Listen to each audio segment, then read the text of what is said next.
గ్రామ ప్రజలందరికీ నమస్కారాలు. అలాగే ఈ స్టేజ్ మీద ఉన్న సర్పంచ్ గారికి, ఎస్ఐ గారికి, మన డాక్టర్ బిఆర్ అంబేద్కర్ విగ్రహం దాత అయిన రాజగోపాల్ అన్న గారికి, తర్వాత ఈ స్టేజ్ మీద ఉన్న పెద్దలు పేర్లు నాకు తెలియదు కానీ ప్రతి ఒక్కరికి పేరు పేరున నా నమస్కారాలు తెలియజేసుకుంటున్నాను.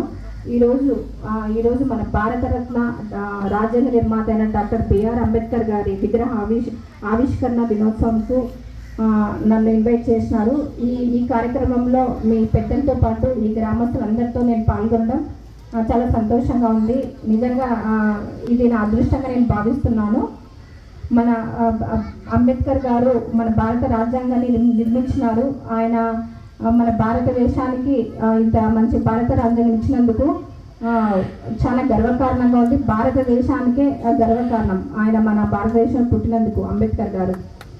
అంబేద్కర్ గారు భారత రాజ్యాంగాన్ని మన భారతదేశానికి అందించినందుకు మనందరము స్వేచ్ఛగా అందరూ అన్ని కులస్తులు, వర్గాలు, మతాలతో అందరితో సమానంగా మనం ఈరోజు స్వేచ్ఛగా జీవించగలుగుతున్నాం. కాబట్టి ప్రతి ఒక్కరూ ఈ తరం వాళ్ళు కూడా ఆయన అంబేద్కర్ గారి ఆశయాలు కానీ, మన భారత రాజ్యాంగాన్ని కానీ, ఆయన గురించి కానీ అందరూ తెలుసుకోవాల్సిన బాధ్యత అందరికీ ఉంది. కాబట్టి అందరూ ఆయన గురించి తెలుసుకొని ఆయన ఆశయాలను మనం ముందుకు నడిపించాలి.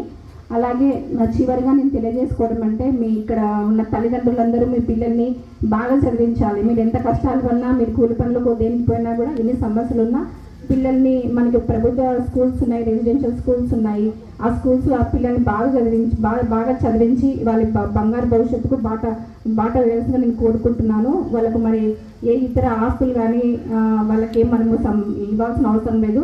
వాళ్ళకి మంచి చదువునిస్తే వాళ్ళే బంగారు భవిష్యత్తుని వాళ్ళే తీర్చిదిద్దుకుంటారు.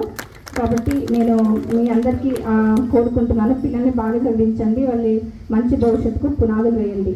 ఈ అవకాశం ఇచ్చిన అందరికీ నేను ధన్యవాదాలు, కృతజ్ఞతలు తెలియజేసుకుంటూ విరమిస్తున్నాను.